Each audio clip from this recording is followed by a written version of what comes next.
Hello, today we are going to talk about how to attract, retain, and motivate the next generation of knowledge workers. Myself, Rohit, and my team members are Paige, Preeti, and Daniel. We are all full time MBA students. The future of work will be defined by five big trends: new behaviors, millennial workforce, globalization, technologies, and mobility. By millennials, also, when we talk about millennials, we look at a multi generational workforce having boomers, Generation X, Z, and millennials all working together. What we mean by mobility is we will have people demanding flexibility in terms of where they want to work and how they want to work. Uh, the task of a talent recruiter is getting a little more complex, a little more different in terms of, because now they have not only have to create job descriptions, but they actually have to also go ahead and create a company page on different channels on which the active or the passive recruiters go about and finding about the company. Uh, One of the biggest roadblocks that a candidate have when changing jobs is not knowing enough about the company, as well as not knowing enough about what is expected from a job position, and also they have difficulties in negotiating their salary. Uh, so that brings to the point that you need to be extremely articulate in terms of communicating what the company stands for, what's the mission, core values, as well as what is expected out of a position that is advertised. Recruiting is, as we know, is an extremely expensive process. It takes around, on an average, of $4,000 to fill up a position, about 52 days on an average to fill up a position. And it's a completely candidate-driven market, as is conquered by most of the talent recruiters. How do we make workplace an experience? Now, the role of Chief Human Resource Officer is getting changed, transformed into Chief Employee Experience Officer. This is primarily because there is a high price that a company pay if an employee is disengaged, because it costs company money, it slows down the projects, and also drains resources and undermines the company's goals. There are different reasons for engagement drivers. We found out one nice framework which has 6 different elements to it. We call it as a total motivation framework. It has got 3 different elements, which is actually maximizes the high performance culture, play, purpose, and potential, and you have 3 others which minimizes the high performance culture.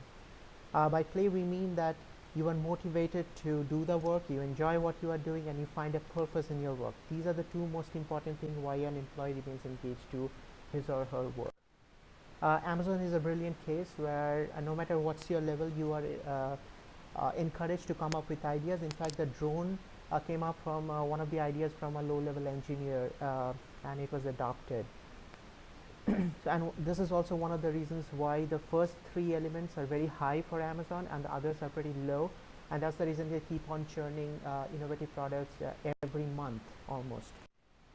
Employer brand is very important, as GE found out through its own commercials. They were able to transform a traditional manufacturing company into a digital technology company.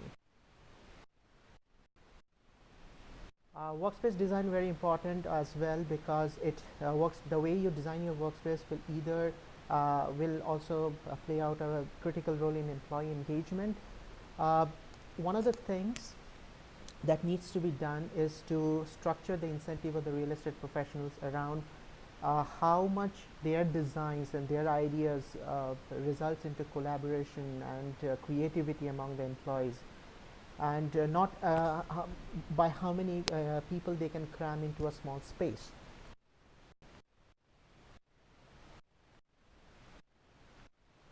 Etna, as you can see, Etna was able to see a big jump in its cost savings, about $78, because of some changes in workspace. Microsoft also saw the same thing, by reducing the number of, the amount of time that an engineer has to move from one building to attend maintenance.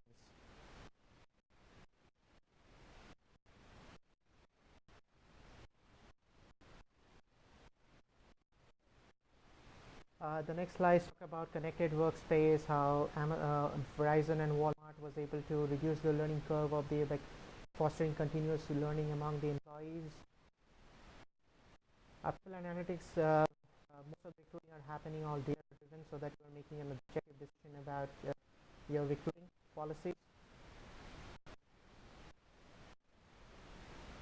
And the economy obviously means you need to PwC Talent Exchange makes it very easy for the recruiters looking for contingent workforce, as well as LinkedIn Profinder does the same thing. Obviously, there are some legal implications around this, that because worker classification lawsuits might show up regarding uh, the labor laws around the contingent workers. This brings us to the final recommendations.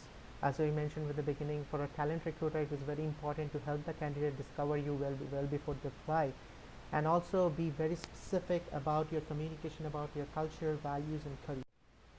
Employee engagement, as I mentioned, providing flexibility, providing purpose at work, and communicating the purpose-driven narrative of the company is very, very important. Eventually, the employer is responsible for providing an intellectual and physical experience, and also one of the ways to do that is to redesign the workspace, and also providing business function rotational programs. Obviously, there might be some challenges in terms of employees not very willing to accept those programs because of the impact that might have on their family. Having said so, we come to the end of this presentation. I hope you liked it. Thank you.